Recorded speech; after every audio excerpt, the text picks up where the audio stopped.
All right. Well, welcome everyone. Hello. I'm glad you're here with us today. My name is Maria Rodriguez. I am the Climate and Environmental Justice Program Manager at the Ocean Protection Council, and today I will be leading this informational webinar focused on Proposition 68 Revised Grant Guidelines.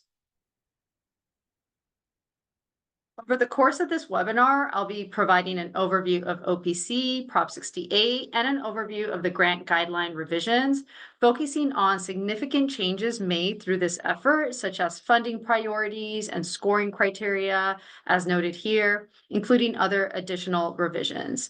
Finally, I'll lay out the process for providing public comments and next steps, and moving into accepting verbal comments during the Q&A portion of the presentation. The Ocean Protection Council, also known as the OPC, is a cabinet-level state agency charged with protecting, conserving, and maintaining California's ocean and marine resources for the benefit of current and future generations.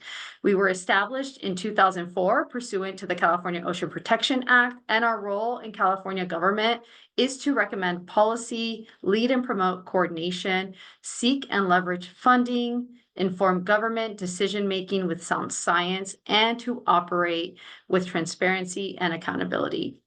Our position within state government offers a unique opportunity to connect community perspectives and experiences needed to inform equitable policymaking, research, and science as it relates to California's coast and ocean. Today's webinar will focus on OPC's funding work specific to OPC's Proposition 68 grant program. For a bit of background, Prop 68 was passed by voters in June 2018. It was commonly referred to as the Parks Bond. OPC received a total of $56.2 million from Prop 68, $35 million from Chapter 9, focused on projects that will conserve, protect, and restore marine wildlife and healthy ocean and coastal ecosystems, and $21.2 million from Chapter 10, which goes towards competitive grants for projects that assist coastal communities, including those reliant on commercial fisheries, with adaptation to climate change, including projects that address ocean acidification, sea level rise, or habitat restoration and protection. Overall, the purpose of Prop 68 is to connect Californians to their parks and natural spaces. It also includes a number of requirements to ensure that funds reach California's disadvantaged and severely disadvantaged communities, which I will go into more detail later in this presentation. OPC developed and adopted initial guidelines in 2019 and has expended Prop 68 Chapter 10 and 9 funding through competitive solicitations between 2021 and 2023. More details about these specific rounds of funding can be found on our website.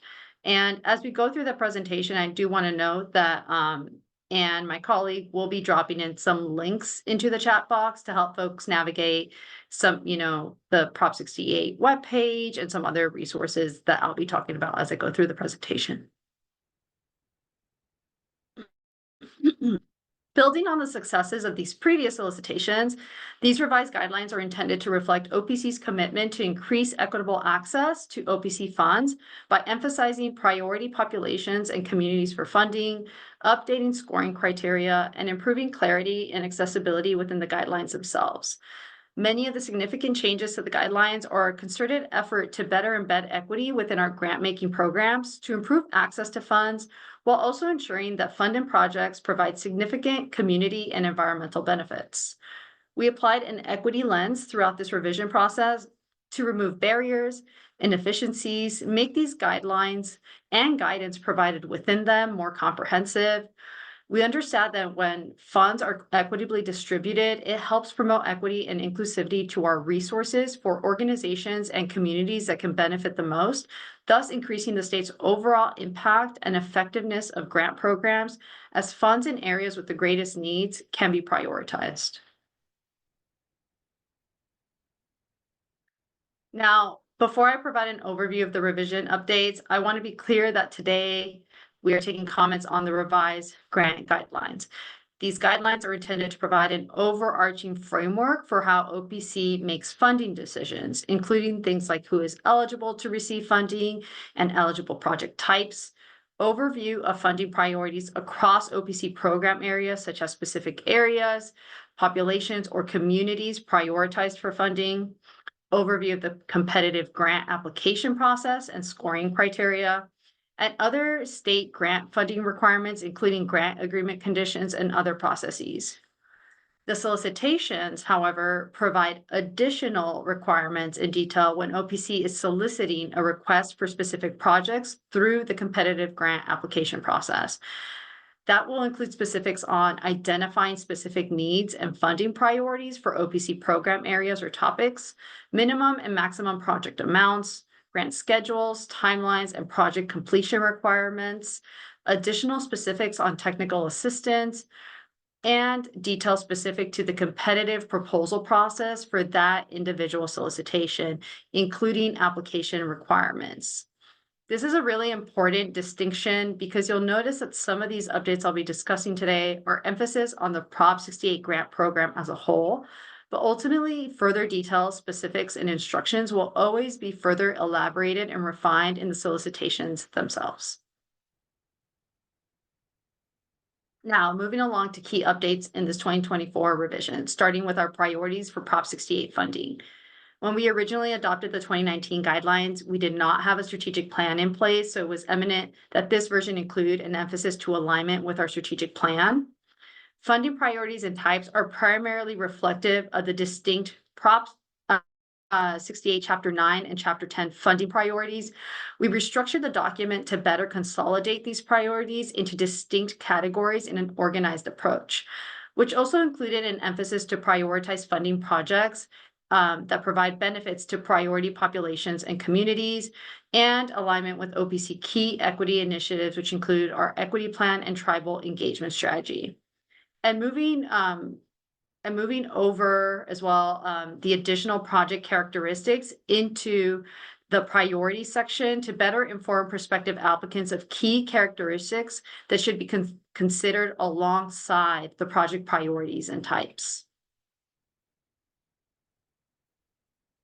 The premise of Prop 68 is intended to promote diversity and inclusion. The funding is aimed at prioritizing projects that provide benefits to disadvantaged communities, severely disadvantaged communities, and diverse populations, particularly minority, low-income, and disabled populations, federally recognized and non-federally recognized California Native American tribes, and tribal communities. A direct requirement for Prop 68 is that at least 15% of funds from each Chapter 9 and 10 go towards projects to serve and benefit severely disadvantaged communities, which are communities with a median household income of less than 60% of the statewide average.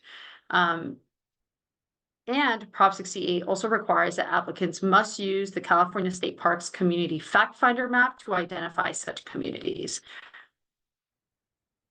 So as listed here, I will likely refer to DAC as, or disadvantaged community as DAC, and severely disadvantaged community as SDAC. Those are both state-defined terms and are also defined in Prop 68.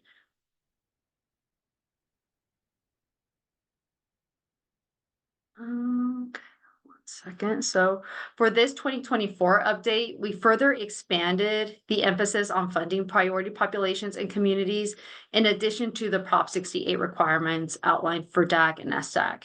This would include prioritizing funding within communities most burdened by environmental, socioeconomic, and health inequities, including projects that demonstrate significant benefits to environmental justice communities and California communities who have been historically and or systemically excluded from decision-making processes. We've included mapping identification tools that can help applicants determine whether their projects are near or adjacent to priority populations and or communities, and ask that applicants clearly articulate how projects would provide direct benefits and address community-informed needs.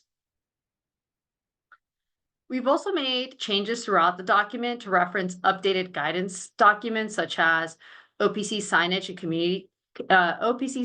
and communications materials guide, which provides guidance to grantees on all things OPC acknowledgement and signage guidelines, including physical signage, interpretive signage, and other types of communication materials such as digital and print.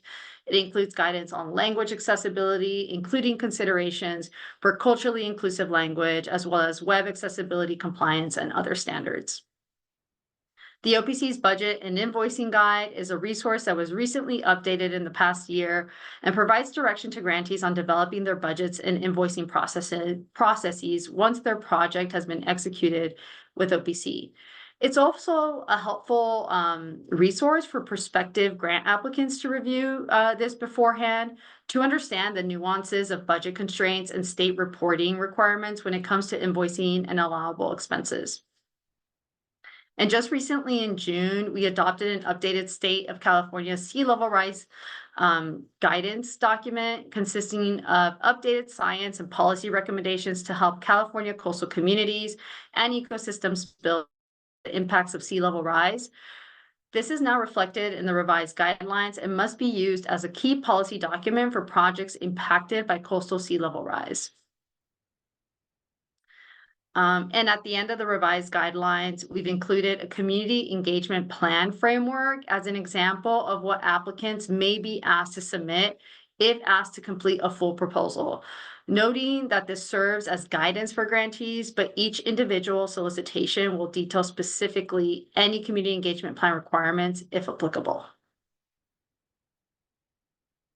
There were also eligibility updates made. Specifically, applicant eligibility was expanded to include federally recognized and non-federally recognized California Native American tribes, as well as tribally led entities located in California. This was to align better with current practices and programs within our agency. For example, the California Natural Resources Agency's Tribal Nature-Based Solutions Grant Program. Other eligibility changes are that projects that may qualify for advance payment are not just limited to DAC and SDAC, which was the former language in our 2019 guidelines, but now it is inclusive to reflect projects that provide benefits to other priority populations and communities, including tribes, that may be eligible to qualify for the advance payment opportunity. And lastly, in the original 2019 guidelines, CEQA and environmental permitting was not considered an eligible project cost. That barrier has now been removed, and now this funding will allow projects to request funding for environmental permitting, such as CEQA or other compliance-related tasks, including environmental assessments. I will caveat that projects that are in the process of environmental permitting or request funding for compliance-related tasks may apply. However, certain projects based on the type and scope, for example, implementation or shovel-ready projects, are required to obtain the necessary permits to implement the project prior to dispersal of grant funds. We do understand that these are critical elements to move a project forward, and thus removing this funding barrier is pretty important, essential. But projects are still going to be assessed for their readiness to receive grant funding and comply with grant completion requirements. Another big change was our scoring criteria. Our proposed changes to the scoring criteria simplify scoring of the projects and emphasizes a focus on OPC's key policy priorities defined in each solicitation and priority community benefits, access, and/or partnerships. This is a major change compared to the 2019 scoring rubric that encompassed about 4 pages of scoring detail. The simplified structure also provides flexibility within each of these categories to be further delineated to focus on specific needs for each individual solicitation. Other revisions I'll quickly highlight include general reformatting and organization of sections in the document for accessibility, improved ease of access in the guidelines, and clarity throughout. The schedules for anticipated grant rounds were removed, and I mentioned earlier, these details will be specified in individual solicitations. The discretionary funds section was removed, and processes specific to or subject to discretionary projects were noted directly in sections of the guidelines. Applications are no longer required to be submitted through a SOAR application online, but rather more typical use of email. And we request applicants to contact OPC staff to arrange other methods of electronic file transfer if email is not feasible. We've updated our data repository to the Data One platform. And the key references and links appendix from the previous 2019 guidelines was removed, and instead any relevant key policy documents will be referenced in individual solicitations. Now, before we begin taking any comments, I just want to share some reminders. Next week, OPC staff will hold an office hour between 11 a.m. and 12 p.m. as another opportunity to receive questions and public comment on the revised guidelines. We can drop in the registration to that, or you can visit the Prop 68 webpage to get those links. The comment period will close August 9th at 5 p.m. So please email any written comments to prop68@resources.ca.gov. We plan on incorporating comments and bringing the proposed final guidelines to our council at our September 10th council meeting. For information on meeting details, please visit our meetings webpage on our website. Also, we do have a mailing list that folks are encouraged to subscribe to, which could keep folks informed of grant just any general OPC announcements. So I do really highly recommend folks subscribe to that. And I just want to say thank you. We're going to jump into Q&A, but I do want to leave it on a screen where y'all have all the information that I just stated. And yeah, we can take some questions now.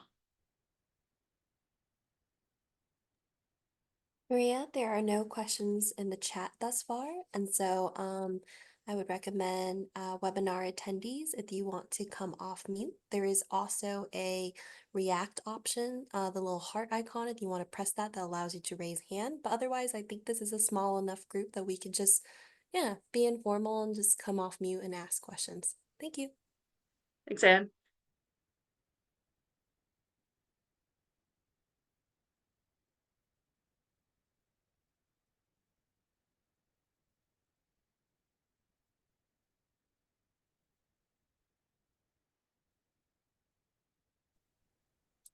Can I ask a basic question? I'm an elected official and know just enough about all this to be dangerous, but what's the timing and what's the demand for grants versus the amount of money you have, and what's the schedule for those of us in communities that might want to get into the process? For the grant solicitation specifically, right? Yes. So right now I don't have I have a basic ballpark number, at least for our competitive funds in chapter 10. I believe there's about 3 million left there. I think our chapter 9 has both competitive and discretionary. I don't know the total amount there, but I know there's more than 3 million in that pot. I'll have to follow up and get those that back to you. But in terms of scoping the solicitations, that's ongoing right now. I do not have a specific schedule of when that's anticipated. So I would just highly encourage you to sign up to our mailing list. We will announce any grant opportunities through that platform. If you do have any other relevant projects, it just really depends on the type of projects and the fit, right, for the funding source. But we do have right now that's open is our SB1 Sea Level Rise grant program is open. So you could get more information about that in our website. There's a funding tab to SB1, but that's very, very specific to sea level rise, and it does have also eligibility requirements and things of that sort. Great. That's very helpful. And you quickly mentioned, and maybe you can expand, it sounded like there's a preliminary application process, and then if you cross that hurdle, you do a more detailed application. Is that right? Yeah, that's usually that's a very typical process that we usually employ at OPC through our grant programs. It will vary though, I will say, based on the individual solicitation, right? So typically what we prefer to do is a letter of intent phase, right? So it's a smaller proposal, as you would say, like it's very limited to like a brief project description. You still have to provide budget and those details, right? But it's very it's like no more usually than like 5 pages. It's a very brief letter of intent, right? To just give us an idea of your project and if it aligns and if it's eligible. And then usually after our review committees go through they're called LOIs, letter of intents. They go through those, then a select amount of those applicants will be invited to submit a full proposal. And then the full proposal does usually entail a lot more. It's a lot lengthier, a larger, project description. We will always provide templates for either the letter of intent template or a full proposal template. OPC will provide that to applicants. But again, as I mentioned, the full proposal phase is usually only select applicants get invited to submit full proposals if they've made it to that phase. And specific with this grant program, one thing that we, have included is the community engagement plan as being part of that full proposal phase, if applicable to the specific solicitation that's being ran. All those instructions will always be detailed in whatever solicitation is released following the adoption of these grant guidelines. Great, that's very helpful to me. And if I might, one more question and then I'll shut up. Yeah, you And can that ask is, as many questions. in my city, where I'm a city council member, or a small city of Del Mar, where are fewer than 4,000 residents total. But on an annual basis, we have 2 to 3 million visitors. Mhm. And if we were evaluated in terms of diversity and inclusion and need on our resident population, I'm sure we wouldn't pass because it's a wealthy community. But if we're evaluated on the 2 to 3 million people who come and visit our resources, we would score differently. Is that something that is taken into account in the application process? I will say, I can't have a direct answer for you right now. It varies. Like, for example, I can share, like, in our SB1 grant program, our SB1 grant program is a little different. It does have a level where they're prioritizing environmental justice communities, but that program is really designed to help all communities get up to speed with sea level rise like adaptation strategies, right? So it's a little different, but they did pilot our first like technical assistance program. And in that technical assistance program for SB1, there is criteria when they go through, like there's other criteria that they take into account for smaller and or rural communities, right? So that they may not fit the marks. So they look at a variety of criteria, right? Like not just, what is the status of your community in terms of like the identification tools that we use at the state, right, to determine your socioeconomic status or your pollution burden, right? But there could be other questions that could better understand the dynamics of your community and why you may be burdened to not have funding to support a need, right? So I can't address that in this particular solicitation rounds right now for Prop 68 funding. So I can't tell you what that would look like, but I can just give you an example of another model that we do employ through our SB1 program, specifically in our technical assistance program, that does look at other criteria. And so those folks would assess that and ask relevant questions, and then they would determine if you would be supported or not. Great, that's very helpful. And my takeaway is we wouldn't necessarily be excluded just based on our population if we could demonstrate that projects and use of the funds was going to benefit diversity and inclusion for visitors, that we could potentially be in the game. Right. And I mean, one way, we don't have all this data, but just capturing like demographics of visitors. I know some local ocean and coast management agencies do track that. I think all across the coast, we do not have a really good picture of what demographics of those folks visiting the coast, because we do understand that not everyone of, who lives at the coast is not entirely a great reflection of the diversity of California, right? So, Right. but we do know that the folks want that there needs to be better improvement to access to the coast, and we do know that folks do travel to certain areas of the coast where they feel a sense of belonging, or they feel there's a cultural connection for whatever reason, and that information is not super available. So if there is ways that, certain jurisdictions can quantify or assess the demographics of California residents that are visiting and utilizing coastal resources at a particular location, I think that's always a great way to demonstrate that these resources are supporting a diverse need, right? So.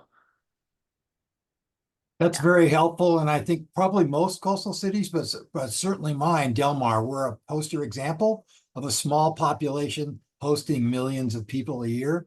And we do have some demographic information about who the visitors are and where they're coming from. And it sounds like we could have a shot. We could explain that, why that meets some of the criteria that we wouldn't at least be thrown out right out of the door. I can't speak to how things would pan out, but I would say stay connected, feel free to reach out if you have follow-up questions, and we're here to assist. And we wouldn't want to discourage anyone from not applying. It's not to say like this format is meant to it because it's a competitive process, right? When we do these solicitations, it's an approach to prioritize the bigger, the best, the largest need, right? The greatest need, based on the biggest impact. And so it's not to say that, other projects wouldn't get funded. It's just a way to prioritize our funding where the biggest need across the state is. All right, I will go quiet. Thank you for answering my questions. I'm relatively new at this Prop 68 stuff, so thanks. Thank you, Dwight. Hi, Natalie. Hi, Maria. Thanks for presenting everything. I thought I'd ask a question. Considering how small our little group is here, it's kind of exciting. This might be a silly question, and you might not have an answer to this right now. But I believe the Chapter 9 funds have historically gone towards projects related to MPAs or fisheries, and I think it says that in the guidelines specifically. But then the priorities are kind of broader in the current guidelines. Do you have any idea if solicitations are going to be a little broader than specifically MPAs and fisheries? I do not have an answer to that. You're right. Okay. I don't. Yeah, historically, I mean, the funding needs to be used the way the bond asks, right, for us to prioritize that funding. And so that's why it is really specific to MPAs. I mean, as I mentioned earlier in one of the previous slides, I'll go back to it. I think it was this one. Where did I say it? I think Chapter 9 also covers. It says conserve, protect, and restore marine wildlife and healthy ocean and coastal ecosystems. Which I do remember also being really part of MPAs, but yeah, it's hard to say. I mean, the focus on this attempt in the way we revise the guidelines is that we still want to fund projects that are directly connected with the funding sources priorities, right? But we want to encourage, applicants to consider how community benefits can be integrated within their projects better, whether that is through creative engagement approaches, not just limited to priority populations and or communities, but also with partners, right? Other types of, community-based partners or non-governmental entities, right? Or tribes, like it's just a variety of ways like partnerships can look like, right? We also want them to consider how, in general, their projects are benefiting like the public, right? We want to make sure that these this money or these projects can really help inform and provide like California, outcomes, not just to healthy oceans, but to those communities that rely on them. So we just want to see a better connection there to be more holistic in our attempts to grant making. Yeah, thank you for that answer. Yeah, it all makes sense, and the updates are great, and we're very pro those. Thank you so much. I really appreciate that.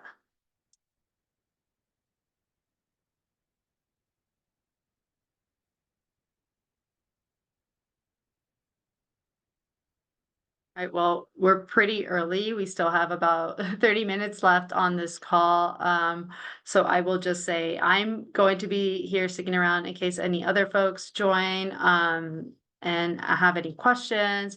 But if y'all feel, you're welcome to stick around, but you are also welcome to email us if you have any follow-up questions. And like I said, another gentle reminder, I will be leading an office hour.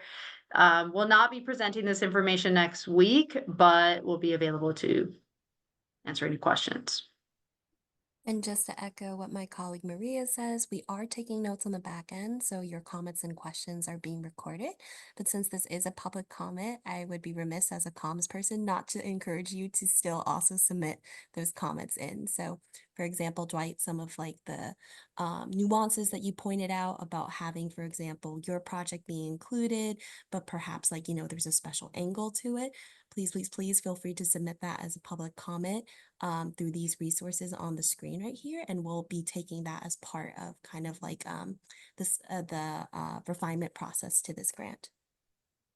Also, there's no questions in the chat, Maria. Thank you, Anne. Thank you for that. I'll do that. If I can, let me ask one more question, if you can answer it, and that is just a ballpark of the grant applications that you get, what percentage typically get funded?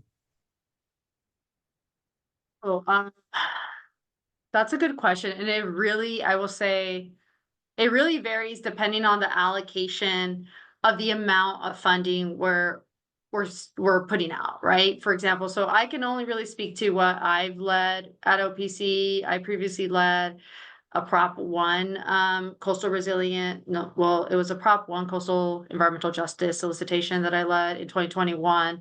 And we had the available remaining funds in that bucket were 7 million.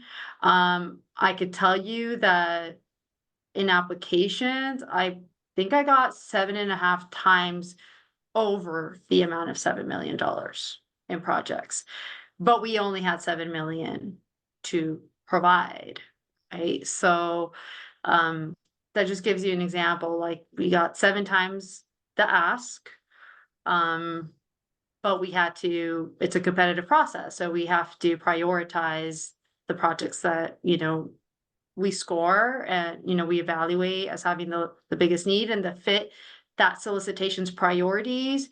So ultimately we ended up funding 6 projects for 7 million, for that 7 million allocation of Prop 1, the last remaining round. So that's just that example. It really varies based on, because I mentioned earlier for Prop 68, we had a total of 56.2 million, right? And split into these 2 chapters. Each of the chapters has done their own, like, we don't get that funding all at once. We've gotten it in allocations, right? Fiscal allocations. And so usually we'll take a chunk of that and say, hey, let's solicit projects for like, we have 7 million we're going to put out the door for projects. And then we have to go through that competitive process. I will say that the most part, that's how competitive process, grant making happens at OPC. We do have, like I said, SB1 is slightly different in that it did have a rolling application cycle for track 1, which is it didn't lend itself to a competitive process through that rolling application process.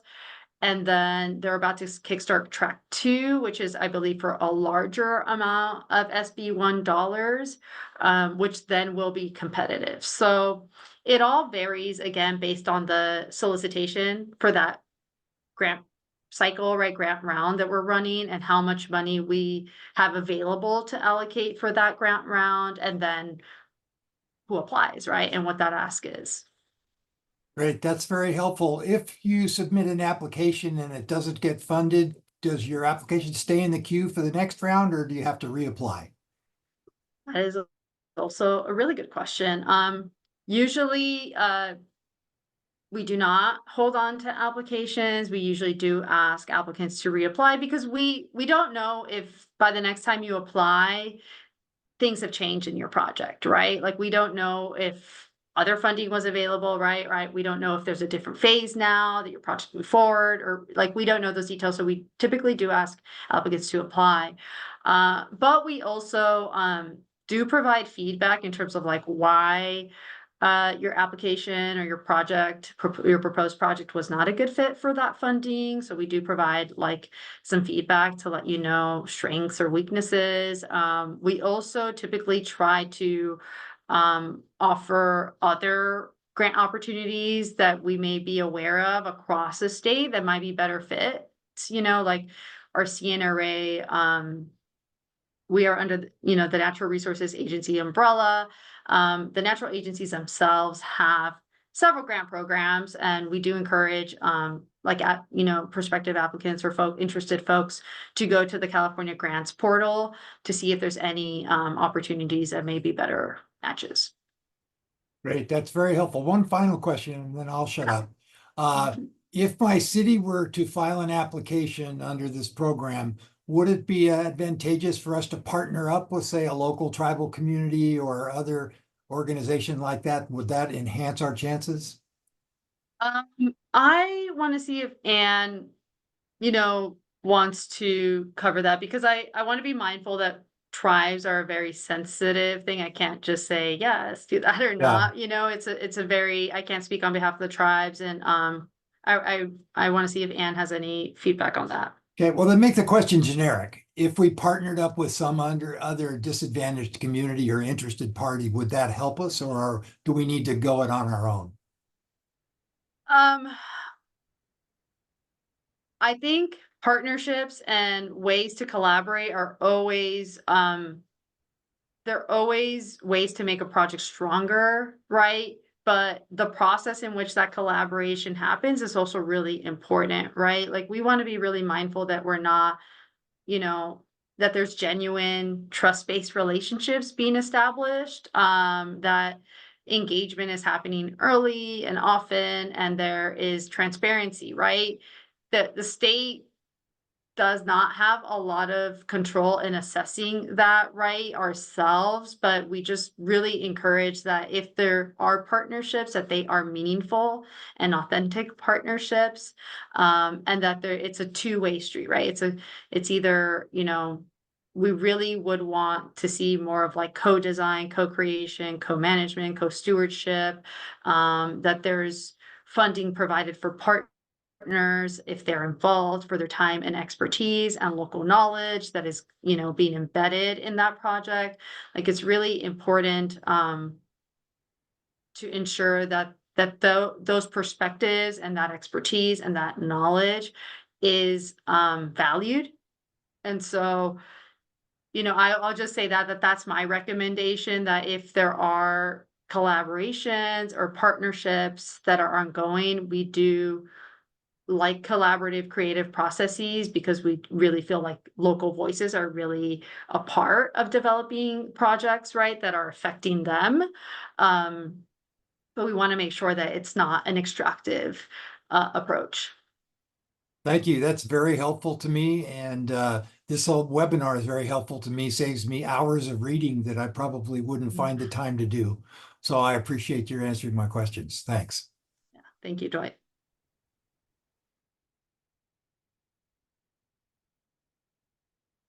If there are no additional questions, I'm happy to also tune in on the tribal piece, if that's appropriate, Maria. Yeah, I think if you wanted to just share, just any high level state guidance, if we have any, that would be meaningful. Yeah, totally. So Maria spoke earlier about the Tribal Nature-Based Solutions Grant as one of the examples of kind of like similar initiatives for increasing equity throughout the state. When it comes to partnering with tribes, echoing everything that Maria said about having it be based in a true, meaningful, established partnership. I think that if folks were like looking to establish these relationships, first reaching out to your local tribes, wanting to meet with said, like, you know, tribal staff to share what this vision is. And really the idea is being co-creating. So being able to basically from the ground up work in earnest collaboration, not just kind of like go to the tribe for a checkbox, so to say. You're not going to the tribe for approval. You're not going to the tribe, you know, to get just their like, you know, okay. It's how do we integrate folks from that first day, from that point of conceptualization.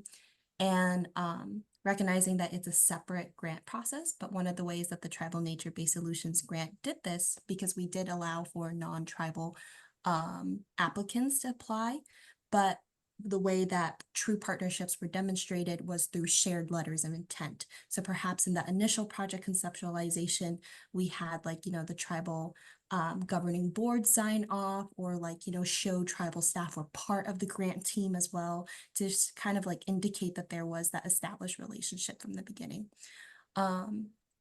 And in general, if you do need like additional resources or don't know where to start with like partnering with your local tribes, Native American Heritage Commission is a great resource to start off with.